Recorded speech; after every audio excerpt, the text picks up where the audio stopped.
The True Crime Society podcast contains adult themes and violence and is not intended for all audiences. Listener discretion is advised.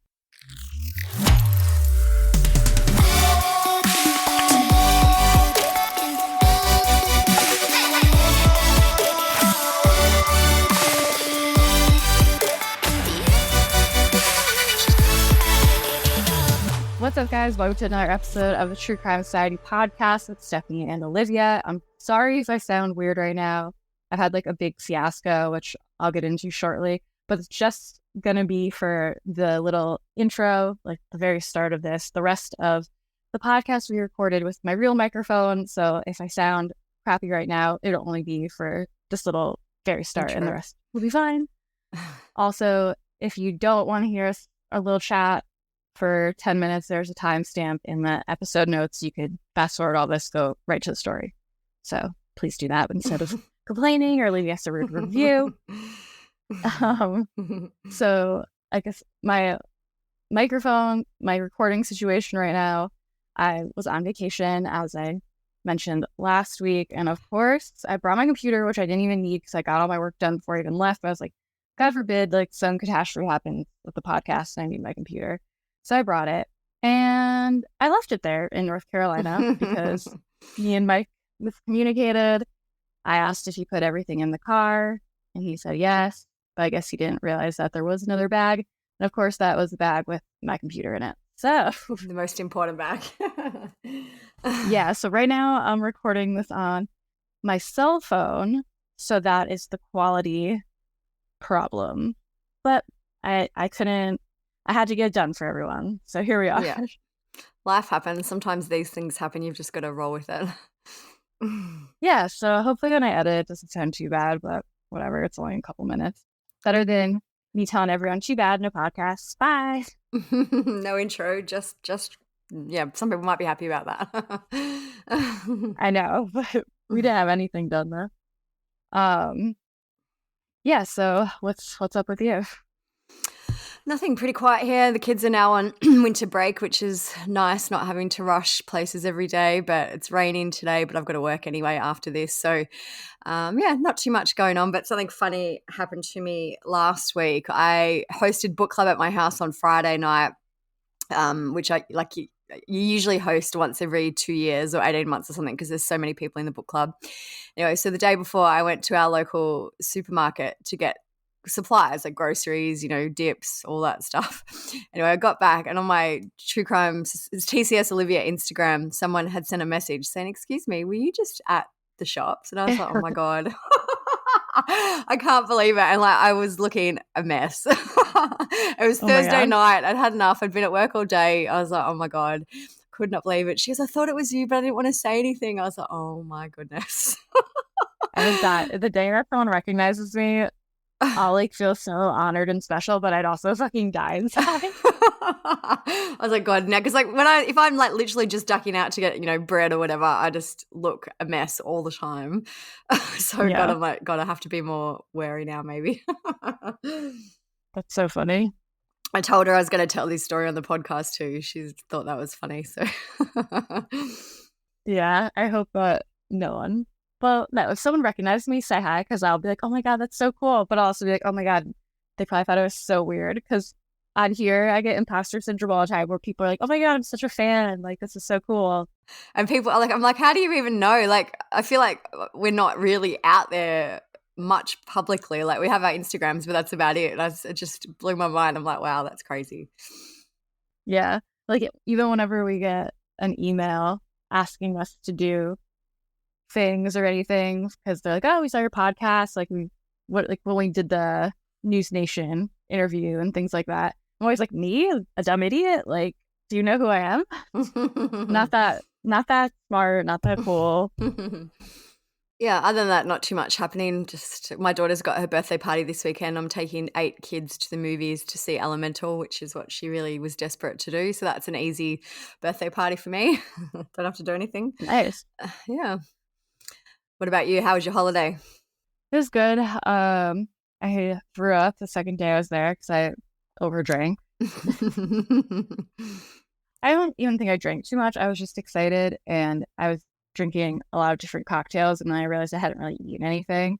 And I started feeling like a little spinny, so I just made myself throw up, and I was like, good, this is a Feel good way better to now. start the trip.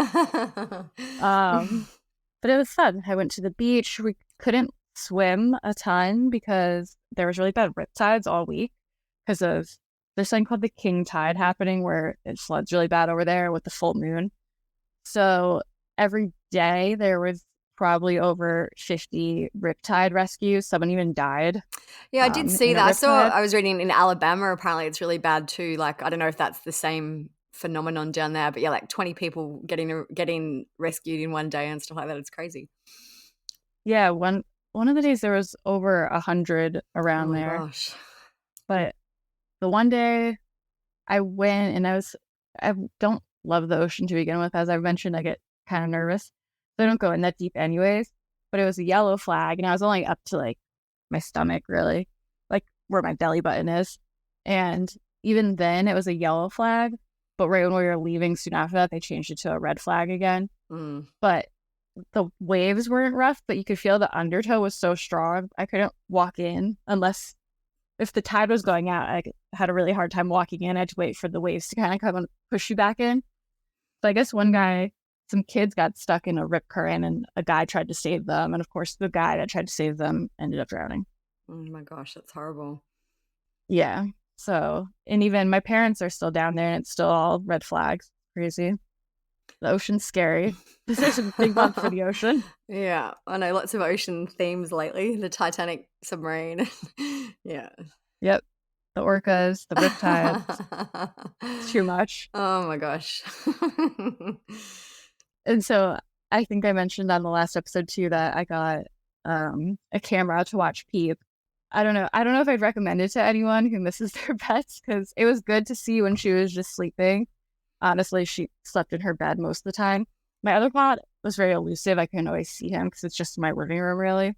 But Peep's little bed is in the living room, so I could see whenever she was sleeping in her bed. But then there'd be some times where I'd open and she'd just be sitting there, like, sad and bored. Or she was, like, sitting looking at the door one time. Where are I was you? like, this is so depressing. Mm. But when I got home yesterday, she was so excited and so snuggly. Oh, that's More cute. snuggly than she's ever been. She's sleeping here next to me, sound asleep. Why did you But leave me? Don't ever it's leave fun. me again. I know. And then say when you had to go to the car dealership and I was gone, and I was like, she probably thinks we're leaving forever again. It's crazy how they do that. Like when you leave them for a little bit and then they get so worried, they're like hanging on to you basically, you know. Even I know like when sometimes when we get our suitcases out, the dog's like, what? Where are you going? Yes. She like laid on me all night. Not that she pretty much always lays on me every night, all night, but she kept being really snuggly right in my face. So it was cute. Very cute. Yeah, so good to be back.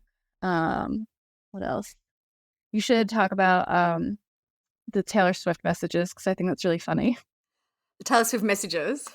Oh, the kids. Yeah. I was like, what are you talking about? Oh, yeah, okay.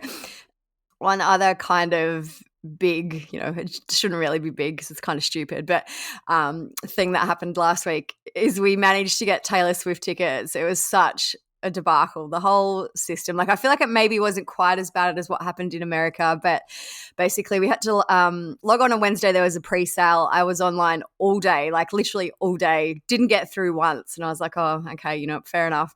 So then Friday came and that was the main sale day. So logged on, somehow by some miracle we got on. They went on sale at 10 o'clock. We got on at 20 past 10. I managed somehow to get 4 amazing seats. I don't even know. Like no one else I know got tickets. It was literally just a lottery, which I don't even know a better way to do it. But anyway, so we got the tickets. So good. It's in February next year, so it's forever away. My kids are like busting to see Taylor Swift. So we looked up the set list of what songs she played, and Luella is so gutted because her favorite song is Our Song, and she apparently doesn't often play that. Someone said she may have played it once. So it's like it's just a surprise song. Yeah, she logged onto my Instagram and she's like, hey, Taylor, I'm so excited to see you. If you could play it on this date in February next year, this song, Our Song, it's my favorite song and I would just be so excited. And she saw that on my Instagram. I'd followed Taylor Swift since 2015. She goes, Mum, I really think she's definitely going to see that message. Bless a little heart. Oh, Oh. so cute. I would die though if she played it somehow. Oh my God, imagine. I'm pretty sure she hasn't seen it. But you never know. Maybe she'll get some telepathic vibes. Luella would just pass out. Oh, so yeah, something to look forward to anyway. But yeah, a big week, big Taylor week. Yeah, well, you're going in February. Yeah, I think it's February 26th, I think it is. Yeah. Yeah, Monday. Seems like so far She had away. originally got, I know. But the thing is too, it's so weird because that will be almost the end of summer here and we're still kind of in the middle of winter. But she's only doing 2 cities in Australia, Melbourne and Sydney.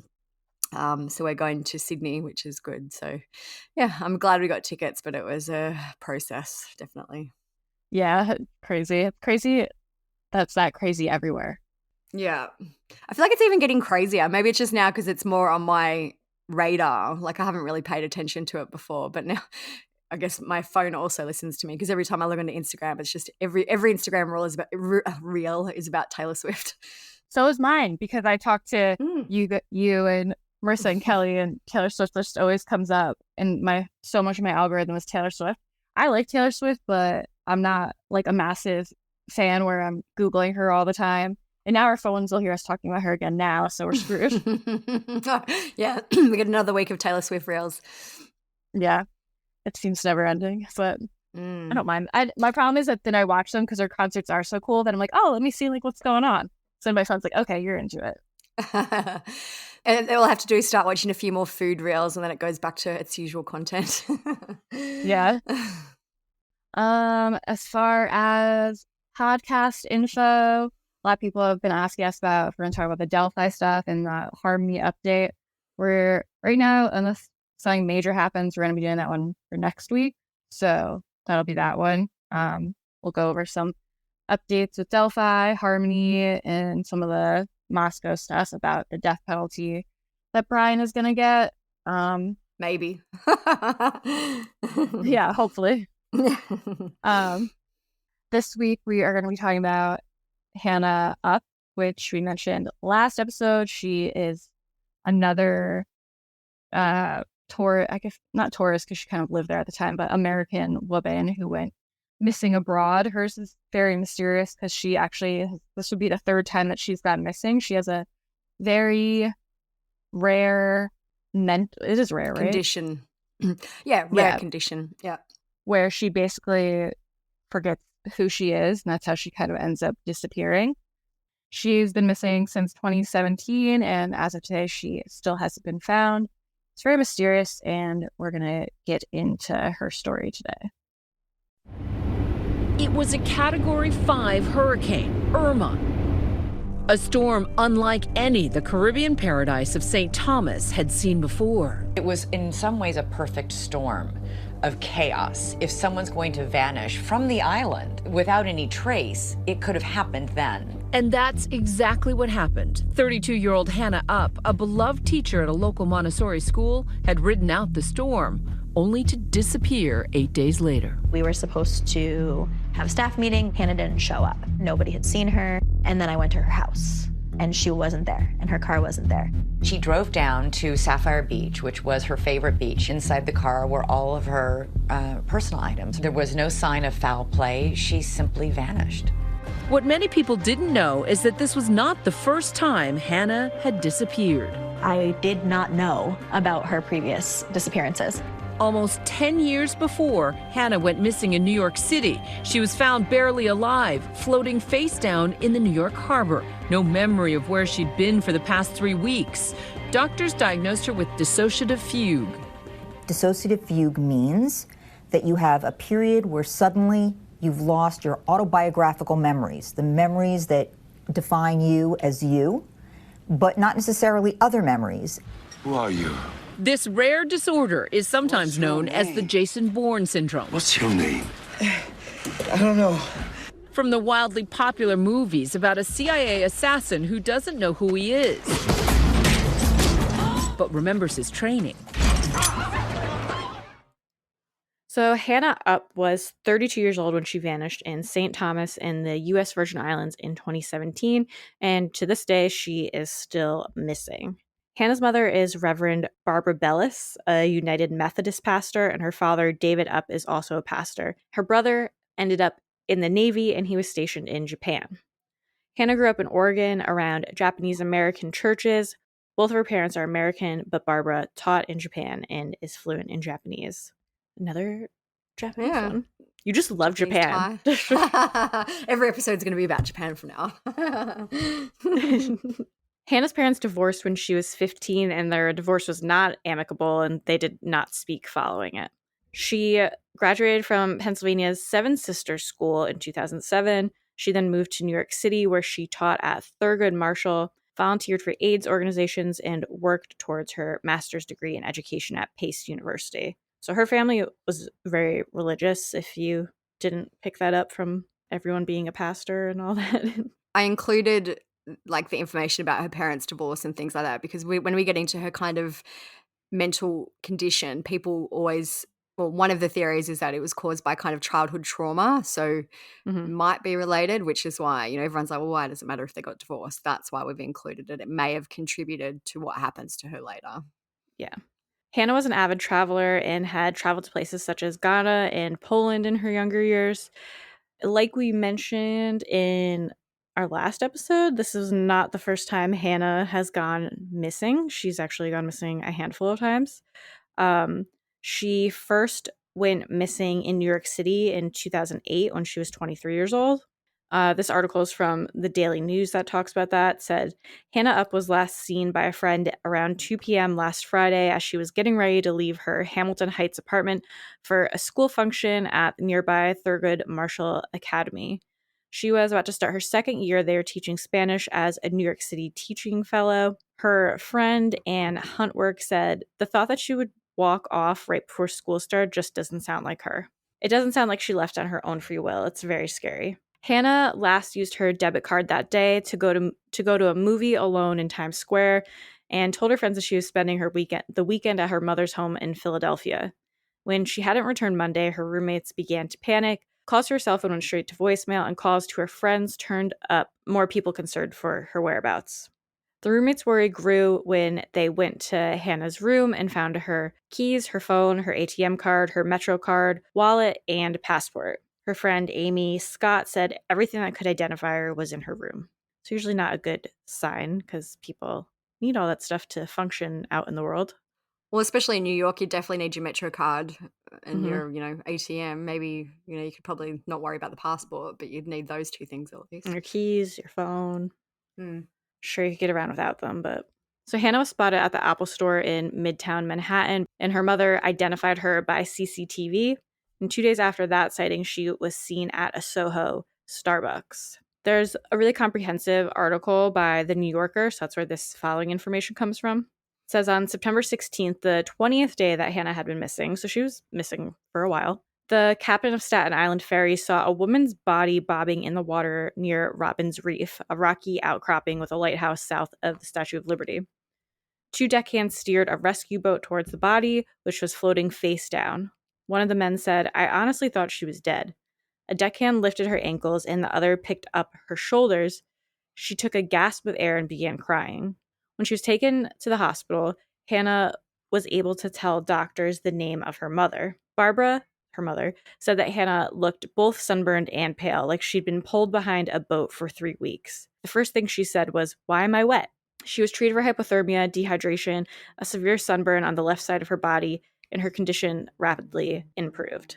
Hannah Upp was last seen at her Hamilton Heights apartment last Friday. She became a high-profile missing persons case. She seemed to have vanished into thin air. The NYPD says someone has caught a glimpse of a missing teacher. 10 days later, she pops up at an Apple store, of all places. Logging in on her own ID. And security cam footage shows her being approached by a young man who knows her from school, saying, Hannah? You're Hannah, right? Aren't you missing?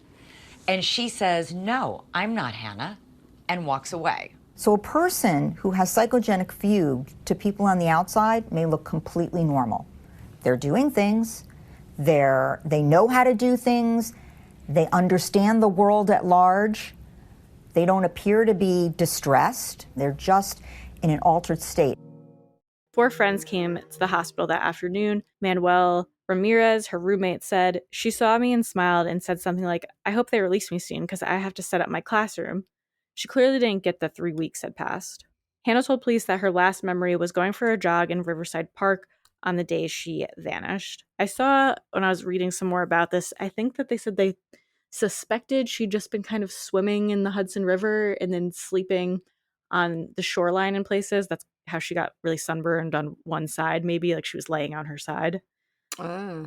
And that she'd just been going in the river and sleeping because she, we'll get to it a little more later on, but she really enjoyed swimming and was a good swimmer, apparently. Yeah. After that, Hannah underwent psychiatric testing, but the doctors couldn't find any neurological condition that would cause her to forget her identity. They concluded that the episode was psychological in nature. And this info about her diagnosis is from that New Yorker article as well. It says, she was given a diagnosis of dissociative fugue, a rare condition at which people lose access to their autobiographical memory and personal identity, occasionally adopting a new one, and may abruptly embark on a long journey.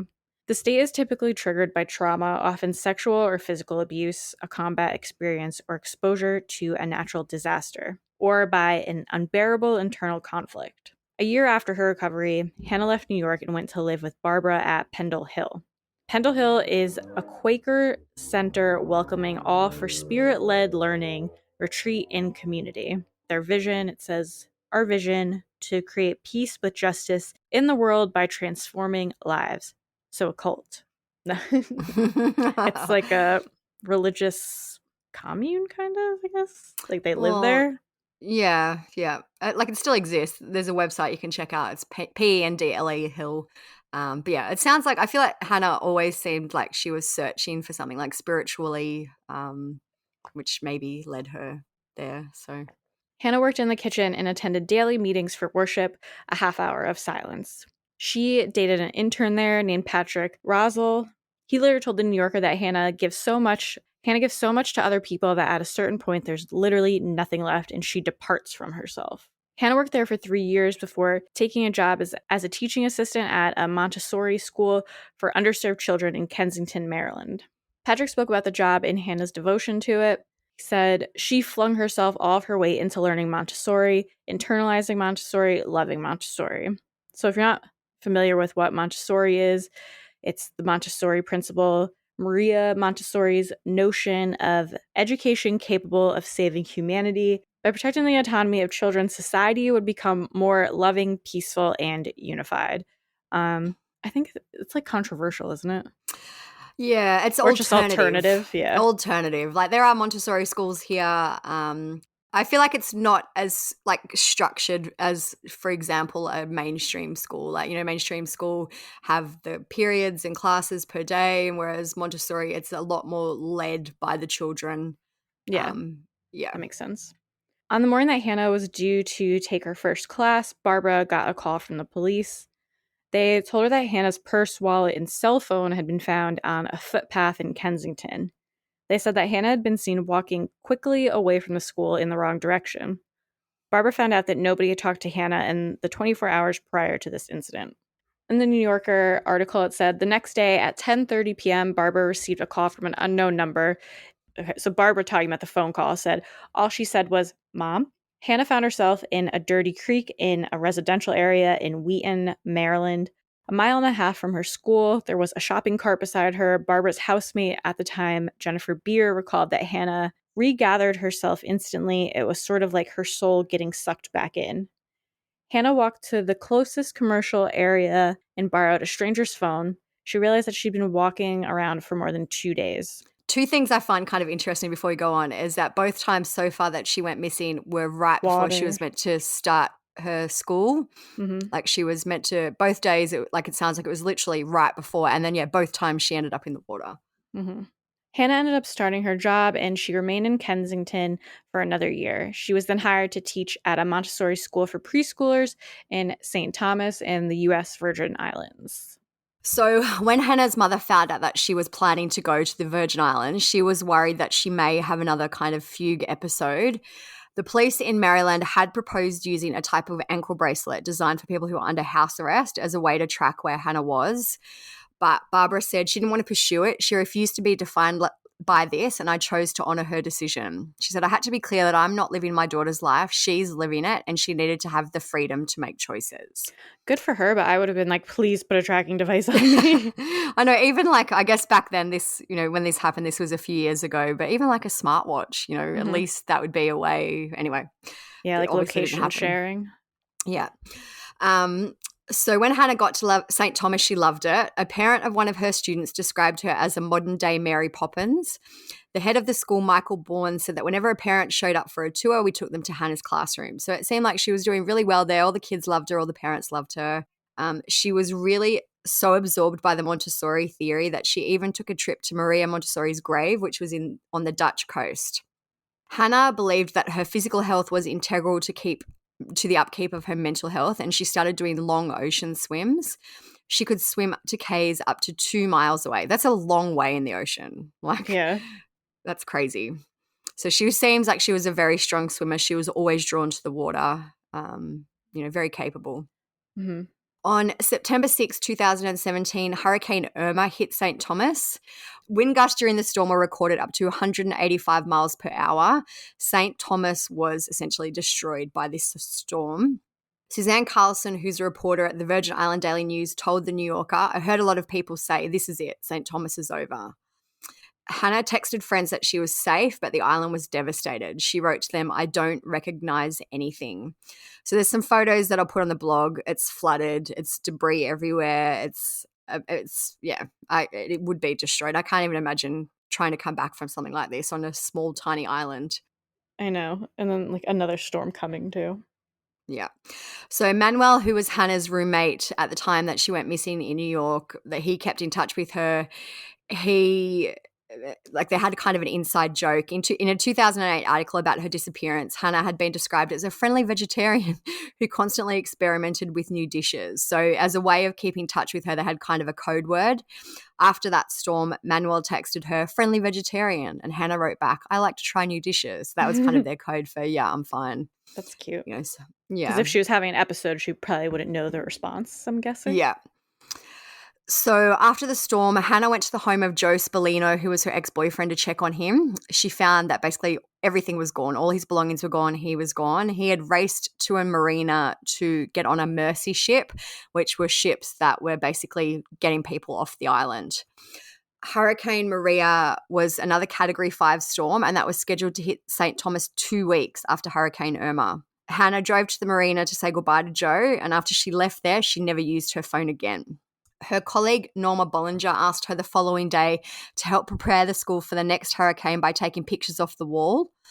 Norma said she responded to everything I asked with, yes, Norma, yes, Norma, yes, Norma, which wasn't normally her tone of voice with me. Hannah was not a yes sort of person. If you asked her to do something, she would want to know why. So it sounds like she was kind of slipping back into that, mindset at that time, a bit robotic, a bit, yep, Norma, yep. Yeah. Hannah's 3 roommates told her that night that they were going to leave the island before Hurricane Maria hit. Hannah told them, I'm staying. This is where my heart is. School is going to be the first step towards normality for these kids. The next morning, Hannah told her roommates that she was going to the school to get ready for the storm, and they watched her get in her car, but she never arrived. The following day, she also missed a faculty meeting. So it's again right before school was kind of third starting time, again. Right before school. One of Hannah's friends, Maggie Guzman, started looking for her. They went to Sapphire Beach, where Hannah liked to snorkel. On a stool there, they found Hannah's sundress, her sandals, and her car keys. Workers from a nearby bar said that they'd found all the belongings in the sand when they were cleaning up after the storm. So I guess that kind of indicates that Hannah just threw them on the sand, and maybe was going for a swim, would be, I guess, the inference here. Mm-hmm. Hannah's car was in the parking lot. Inside were her purse, wallet, passport, and cell phone. So Hannah's friends started searching for her by boat. They also checked her name on a list of people who had left the island. She wasn't on any of the lists. After 3 days of searching, they had to call off the search for Hannah due to the approaching Hurricane Maria. After the storm, an EMT named Jacob Bradley resumed the search. He went around the entire island in a rescue boat. He also canvassed the airport, the homeless shelters, the beaches, and the hospitals. And he interviewed captains who had come in and out of the island's marinas. He went to the morgue and looked at 10 unclaimed bodies. None of them were Hannah. So Barbara did arrive in St. Thomas to look for Hannah on November 21, 2017. I've read a lot about her search. Like there was theories that maybe Hannah had become involved in drugs. They went to kind of crack houses or drug dens to look for her. Barbara stayed there for months, I believe, but never, ever found any trace of Hannah. It's been almost 2 years since anyone's seen Hannah. Her mother has become a fixture on St. Thomas. She thinks it's possible that Hannah is still alive and is suffering from another fugue. There are documented cases of fugue states lasting as long as 4 years. Yeah, and that helps me to keep on going. It's never been an option to give up. And hopes the answer to where her daughter is can be found here. Do you think you'll ever know for sure, Barbara, what happened? I can only tell you that hope is persistent, and many people join me in that hope. I wonder if as an adult the dad's still like in her life, because there's no mention of him really. I feel like he is off doing his Missions. preaching in missions and preaching in overseas countries. But yeah, he, as far as I've read, it could just be very well that they've just interviewed Hannah's mother about it and maybe he is involved, but it does seem like her mother is the more vocal one about the disappearance. Yeah. So that is kind of it in terms of Hannah's disappearance. In terms of theories about what happened to her, Hannah's friends developed a kind of range of theories about what might have happened to her, all of which they acknowledged were probably unlikely. But then they said her survival in New York hadn't been really likely either. One friend from St. Thomas said there are pockets of communities in the bush and she could be living there. Others thought that Hannah, who could speak Spanish, may have gotten on a boat to Puerto Rico or Miami or somewhere like that without an ID and had now integrated herself into a community of displaced people because she may not remember who she is. Someone said even if she doesn't have a grip on her past, she's still Hannah and she's probably doing what she can do to be of service to the people around her. Even if she's not aware that she's herself, she's a very charming person. If someone was inclined to do a good deed, she'd be the kind of person who would persuade someone to do it. Jacob Bradley, who's the EMT who searched for Hannah all around the island, he said, I definitely think she went into the water. What happened when she got in there, that's kind of where the debates start, but the evidence clearly shows she got into the water. Workers at the bar where they ended up finding Hannah's things said that she wasn't acting like herself. They said it seemed pretty clear that she went into a disoriented state and then to go for a swim. He also said the oceans were doing some very abnormal stuff current-wise after Irma. At one point, it was registering almost 8.5 knots, which is pretty substantial for an open water current. Even if you're an Olympic swimmer, that current is pretty hard to fight, and there were 3 to 4 foot waves, so it wasn't optimum conditions for swimming. Jacob said either she never came out of the water or she intentionally faked her own death. These are the only reasonable explanations at this point, and I don't think the second option is all that likely. So there are still 5 people missing from St. Thomas after the hurricanes. Hannah is one. The other ones are Sokoto Barber Clenendon has been missing since Hurricane Irma on September 6, 2017. He was panicked by the storm and he ran from his grandmother's house as soon as the weather has calmed, and his family haven't seen him since. Scott Paul Hansen and Jennifer Stevens Robinson left on their sailboat, headed for St. John on September 19 in an effort to avoid Hurricane Maria. They found their boat near Puerto Rico without a dinghy, and the couple haven't been seen or heard from since. The last one is Georgia Ann Murphy, who was last seen on St. Thomas when Hurricane Maria hit. A pastor filed a missing person report for her on December 14, 2017. So, yeah, that is essentially it for Hannah's disappearance. I also agree with Jacob. I think she went into the water and got into trouble. Yeah. It seems like, she kind of underestimated her ability to face those conditions, the swimming conditions at that time. Even for the best swimmer, you are still going to get fatigued if you have to swim for miles and miles and miles. I just feel like that is probably the most likely scenario. Yeah. I mean, I've been in North Carolina kind of after the hurricanes or around hurricanes. or just even big storms, the ocean after a big storm like that is crazy for a long time. So I agree. I wouldn't be surprised if she went into the water. It kind of seems like something she did when she had these dissociative episodes, and it always happened around the same time. It seems like school was some sort of trigger, and maybe the water comforted her because it seems like she always wound up in the water. So maybe that's what she tried to do to comfort herself, or maybe subconsciously she knew that kind of woke her up, because all the time she was found, she was in the water. Yeah. And that was kind of like when she came to.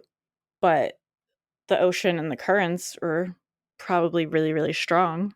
So I wouldn't be surprised if that's what happened. And there's really, with another storm coming, they'll probably never find anything.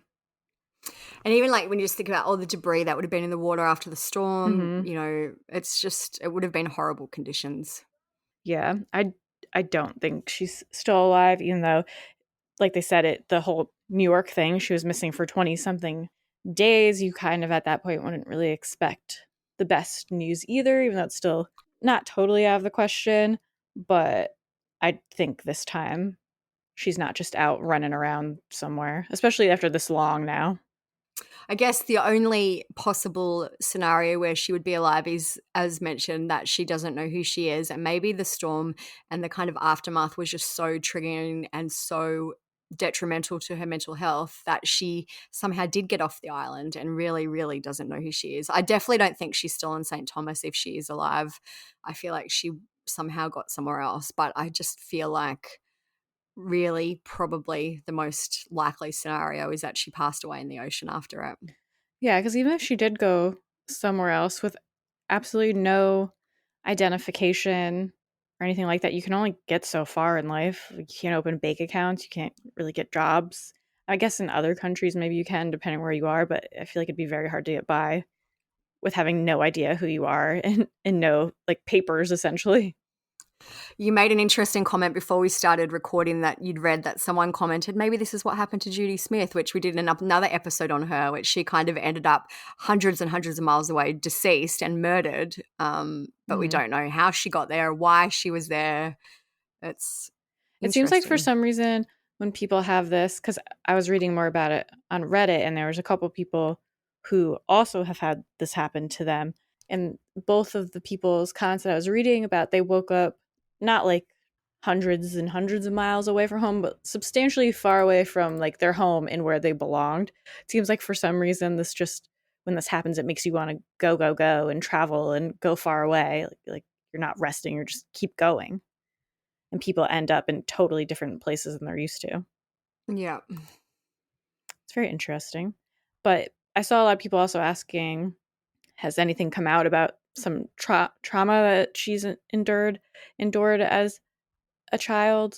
And no one's really seen, besides her parents' divorce, which obviously can be very traumatic depending how bad it was. There's not a lot of details out about that. And I think it's probably pretty obvious that her mom, who's kind of more the spokesperson, and even her dad or any of her parents, I don't think they're going to be out here talking about what personal traumas they faced in their lives.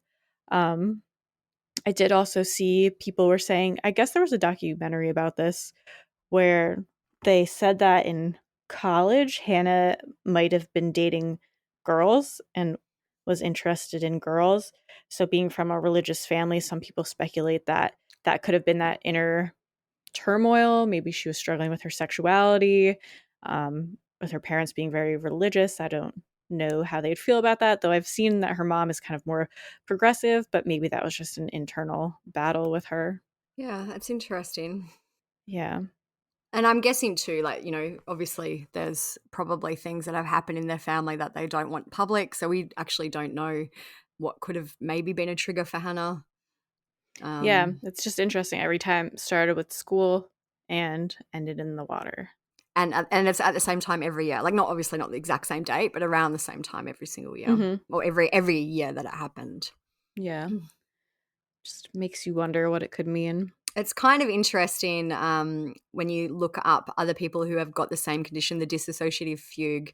Apparently Adam Duritz, who's from the Counting Crows, he suffers from it, as apparently does Roseanne Barr. I feel like a lot of people might interchange the dissociative fugue with multiple personalities and like an identity disorder. Roseanne Barr, for example, she apparently has 7 personalities and she switches between somebody and nobody. And like, I guess in a way, Hannah would have done that if at the time she wasn't herself and had no memory. I don't know what her other kind of identity would be, you know, in the time of that when she was in the Hudson River. Yeah. It's interesting, and they say one of the most kind of well-known cases of a fugue was Ansel Bourne, which is who the Jason Bourne books and movie franchise is, you know, named after. So it's a very interesting condition. Yeah, so dissociative fugue is if you want to look it up and read more about the condition that Hannah seems to have been suffering from. And it seems like there's no way to what's the word, notice it or have doctors, something that'll flag it medically before it happens, besides it just happening. And then people are like, oh, you probably have this. Like there's nothing in your brain really, it seems, that they know that would flag it. Because they said that they did all the testing. Yeah, and nothing came up weird. Yeah.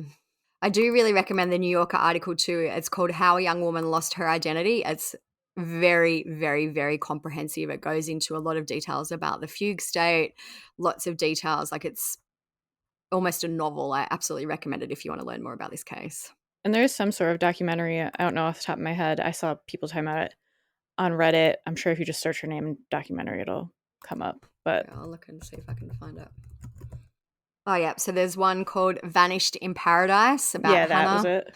Yeah, Vanished in Paradise, The Untold Story. It looks like it's on A&E TV, so you should probably watch that. So that kind of wraps up the episodes about these Americans missing abroad. I did find some stats about basically people and what happens to them when they are traveling, which I thought were interesting. Estimated 74 to 80% of deaths abroad are from natural causes, mostly heart problems. 18 to 24% are from accidents such as road accidents. 2% are from infectious diseases.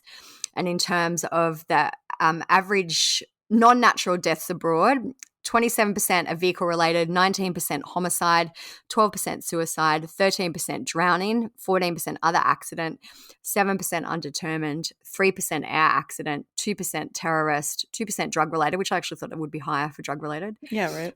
And 1% maritime. There's an average deaths per year of US citizens who are out of the country of 808 per year. I did and a lot of people messaged me saying, because last year we did the vacation nightmares. I always think those are so fascinating. I don't know what it is about them, but I guess maybe it's like the juxtaposition of you're something that's meant to be happy and fun, and and we did talk about the time of your life and those save episodes, up and you're so excited for it. A lot of it is probably alcohol related, whereas people let their guard down, they drink more.